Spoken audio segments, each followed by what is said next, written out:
saber que é som de favela. Eu vou cantar para os irmãos entre becos e fiel. Eu não escolho o lugar onde eu vou adorar. Eu vou, pode crer, onde Jesus me mandar. Eu fui chamado pra combater um bom combate, mas vou logo avisando. Eu vim pregar, foi a verdade, mas você tem o direito de reclamar. Ajoelha aí no chão e vai falar com o Rei Jeová, porque foi ele que me escolheu, que me chamou. A ele toda glória, toda honra e louvor. Mas se você quer saber, eu não vou aceitar os planos de Jesus Cristo. Satanás vindo na sua vida e roubar. As condições se perderam, Oh glória! nessa estrada de choro, sofrimento, desespero. Somente Deus pode te ajudar. Levante a sua mão e comece a glorificar.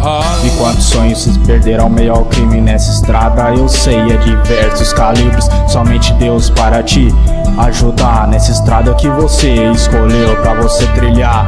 Aí irmão, fica ligado, o diabo é real, ele tá do teu lado para te matar. Então preste atenção, Jesus é o caminho, Jesus é a salvação dessa escuridão que você dá. Entregue sua vida para o Rei Jeová, ele vai te tirar dessa escuridão e tirar a agonia dentro do seu coração. Mas quantos sonhos se perderam, nessa estrada de choro, Oh glória! sofrimento, desespero.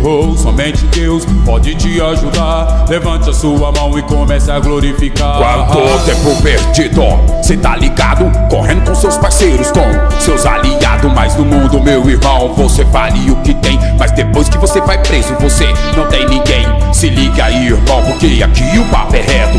Abra sua mente, fique mais esperto. Não vim hora nenhuma para te tirar, só vim dar uma boa ideia pra você raciocinar. Que Jesus é o caminho, a verdade e a vida. E com Jesus, irmão, os seus problemas têm saída. Mas chegou a sua hora de querer mudar. Ajoelha aí no chão e entregue sua vida ao nosso Rei Jeová. As condições se perderam, Oh glória! nessa estrada de choro, sofrimento, desespero. Somente Deus pode te ajudar. Levante a sua mão e comece a glorificar.